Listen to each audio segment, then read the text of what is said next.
초대교회 역사를 보면 그 힘이 성령의 능력입니다. 성령이 역사하실 때 담대하게 복음을 전할 수 있었던 것뿐만 아니라 복음을 듣는 이들이 말씀을 듣고 회개하고 믿음으로 나아올 수 있었던 것도 성령의 역사입니다. 뿐만 아니라 성령이 역사하실 때 자신의 것을 자신의 것으로 여기지 아니하고 재산을 팔아 사도들의 발 앞에 가지고 오고 또 그것으로 구제하고 가난한 이들에게 나눠줄 수 있는 그 초대교회의 모습, 역사도 성령이 역사하시지 않으면 도무지 일어날 수 없는 일들인 겁니다.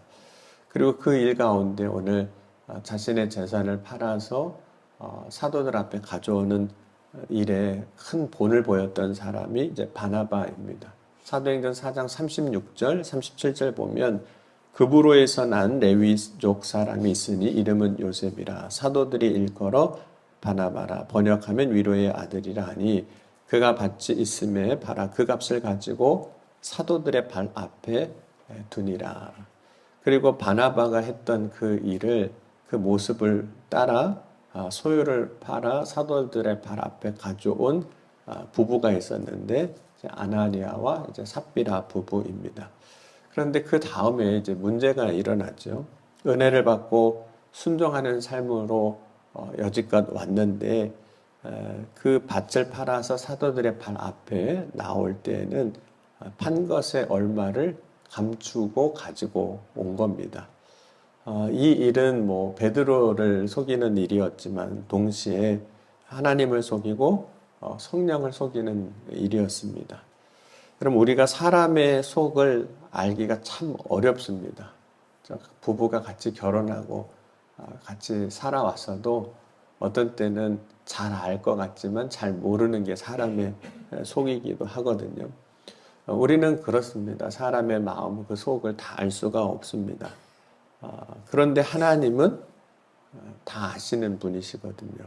왜냐하면 하나님은 우리의 머리카락까지도 다 세시는 분이시고 우리를 창조하신 분이시기 때문에 우리를 다 아시는 거죠. 그런데 베드로가 아나니아와 삽비라 부부가 하나님을 속이고 얼마를 감추었다는 것을 이제 알게 됩니다.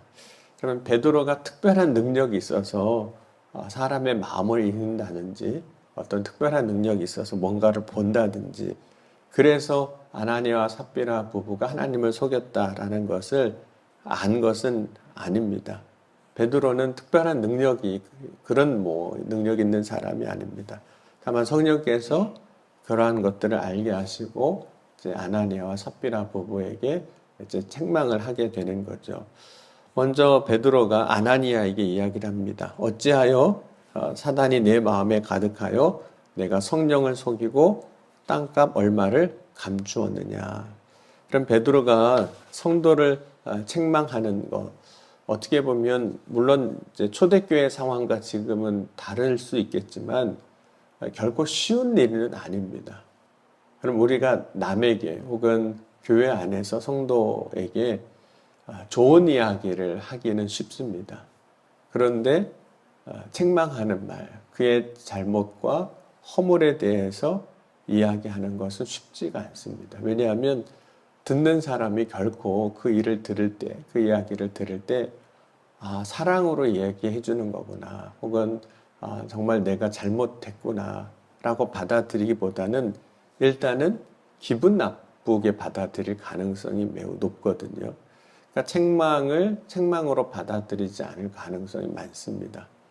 그럼 베드로가 이제 아나니아에 대하여 책망할 때 아나니아에게 회개할 기회를 사실 줍니다.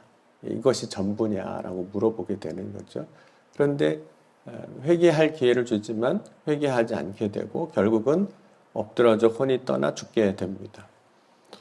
이 일을 보고 사람들이 굉장히 놀라고 두려워하죠. 그런데 그것은 하나님을 속인 것에 대한 결과인 거였죠. 그럼 하나님은 결코 사람을 두렵게 하시는 분은 아닙니다. 아나니아가 죽은 것은 하나님을 속이는 죄가 얼마나 무거운 것인지에 대해서 보여주시는 거죠. 사실 이러한 일이 일어나면 소문은 뭐 급속하게 퍼질 겁니다. 그런데 이상한 것은 그 아나니아 아내 삽비라가 이 소식을 듣지 못했다는 거예요. 그리고 알지 못했다는 점입니다. 오늘 말씀 보면 3시간쯤 지난 후에 이제 삽비라가 베드로를 찾아옵니다. 그때 베드로가 이 삽비라에게 다시 또 묻습니다. 5장 8절 보면 그 땅 판 값이 이것뿐이냐 내게 말하라. 그러니까 베드로는 삽비라에게도 회개할 수 있는 기회를 주는 거죠. 왜냐하면 아나니아가 베드로와 대화한 후에 즉시 죽은 것이 아니라 어느 정도 시간이 있는 것으로 보여지는 거죠. 삽비라에게도 똑같습니다. 다만 이제 남편에 비해서 더 많은 시간이 주어졌던 거죠. 그런데 삽비라 역시 회개하지를 않습니다.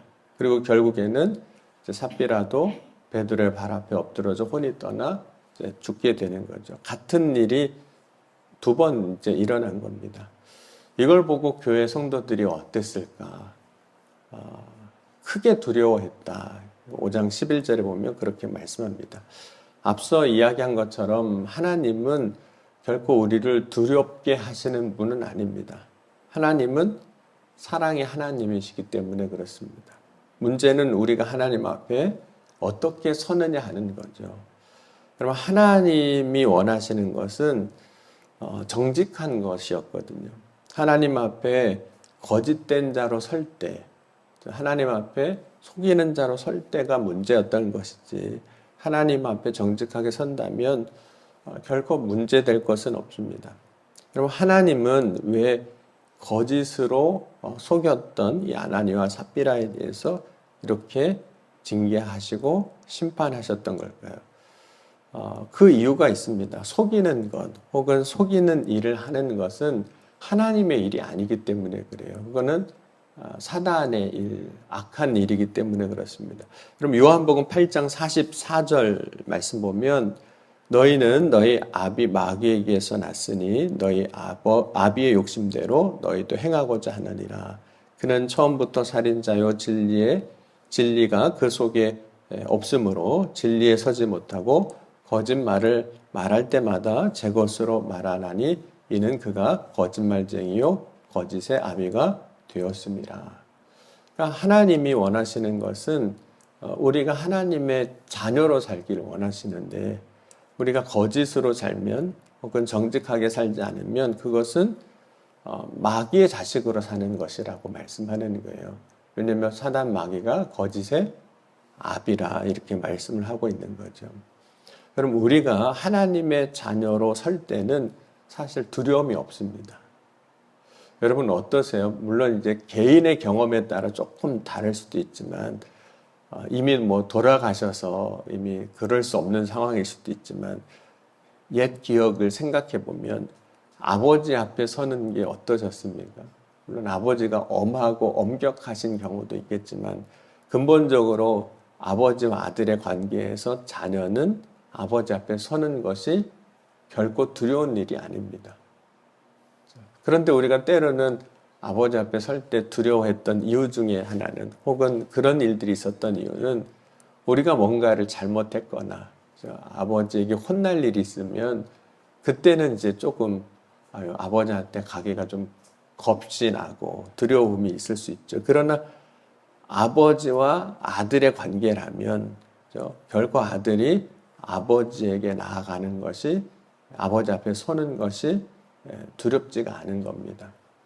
여러분 오늘 이 아침에 저와 여러분은 하나님과의 우리의 관계에서 오직 정직함으로 믿음으로 나아가는 그래서 기쁨으로 하나님 앞에 설 수 있는 저와 여러분이 될 수 있기를 주의 이름으로 간절히 축원합니다. 오늘 이제 아나니아와 삽비라의 일이 있은 다음에 성도들이 이제 사실은 사도들을 조금 두려워하는 마음을 가질 수도 있어요. 왜냐하면 사도들 앞에 섰더니 다 드러나더라. 뭐 이런 생각이 들 수도 있지만 그건 사도들의 능력이 아니라 성령이 그렇게 역사하신 겁니다. 성령의 역사예요. 이 사건이 있은 후에 사도들은 그들에게 맡겨진 사명을 게을리하지 않습니다. 그러니까 복음을 전하는 일 게을리하지 않습니다. 근데 사도들이 복음을 전할 때 하나님의 역사는 계속해서 나타나요. 그래서 병자가 나았고 귀신 들린 자가 고쳐지고 그런 역사가 나타나니까 심지어 어떤 일까지 있냐면 베드로 사도가 지나갈 때 혹시 그 그림자라도 닿으면 이 병이 낫지 않을까 할 정도로 사람들이 이제 모이기 시작합니다. 근데 여러분 베드로가 사도들이 안수하여 기도할 때 병자가 낫고 그들이 구할 때 하나님이 역사하시는 것은 사람의 능력이 결코 아닙니다. 사도들의 개인의 능력이 아니라 그들을 통해서 역사하시는 성령의 능력이고 하나님의 능력입니다. 그럼 이 믿음의 역사, 하나님의 역사가 이제 계속 일어날 때 오늘 주시는 말씀 가운데 마지막 절 한번 같이 보겠습니다. 5장 15절 같이 읽겠습니다. 예루살렘 부근에 수많은 사람들도 모여 병든 사람과 더러운 귀신에게 괴로움 받는 사람을 데리고 와서 다 나음을 얻으니라. 그래서 사도들 앞에 나왔을 때 궁극적으로 하나님께서 행하신 일은 뭐냐면 단순히 기적을 보여준다거나 능력을 보여주시는 것이 아니라 마지막 절에 이렇게 말씀하고 있거든요. 다 나음을 얻으니라. 나았다. 그러니까 하나님의 역사는 회복의 역사거든요. 병든 것이 회복이 되는 것이고 그 믿음이 회복이 되는 것이고 깨지고 어그러졌던 관계들이 회복되게 하시는 것이 하나님의 역사입니다. 그럼 오늘 초대교회의 모습을 보면 성령을 힘입어 모든 것을 감당하고 있고 그 결과 다 나음을 입었습니다. 그럼 오늘 이 아침에 저와 여러분도 성령을 힘입어 우리에게 맡겨주신 일들을 감당할 수 있기를 주의 이름으로 간절히 축원합니다. 그리고 성령에 힘입어 우리가 맡겨진 사명들을 감당할 때 하나님께서 우리 안에 있는 것들이 다 나음을 얻게 하시는, 회복되게 하시는 은혜. 그것이 꼭 질병의 문제만이 아니라 깨어진 관계라든지 또 하나님과의 관계라든지 믿음이라든지 다 회복되는 은혜의 역사를 이루어 주실 줄 믿습니다. 하나님은 여전히 살아계시고 지금도 동일하게 일하시고 역사하시는 하나님이시기 때문에 그렇습니다. 오늘 회복의 그 은혜가 저와 여러분의 삶에 충만하게 임할 수 있기를 주의 이름으로 간절히 축원합니다. 기도하시겠습니다. 지금도 살아계시고 역사하신 하나님, 오늘 이 아침에도 주님을 바라고 소망하며 믿음으로 나아갑니다. 주여 이 시간 이 자리에 주의 약속하신 성령으로 역사하셔서 그 능력이 은혜가 나타나고 선포되게 하여 주옵소서. 그래 결국에 주님께서 이루시는 역사 가운데 우리의 삶이 회복되게 하여 주시옵소서. 우리 연약했던 육신이 있다면 주님 회복되게 하시고 강건하게 하시고 깨어진 관계가 있다면 주님 회복되게 하시고 강건케 하여 주셔서 하나님 앞에 온전히 설 수 있는 믿음의 삶으로 세워 주옵소서. 주님께서 오늘도 역사하시고 이루어 주실 것을 믿사오며 사랑이 많으신 우리 주 예수 그리스도의 이름으로 감사하며 간절히 기도하옵나이다. 아멘.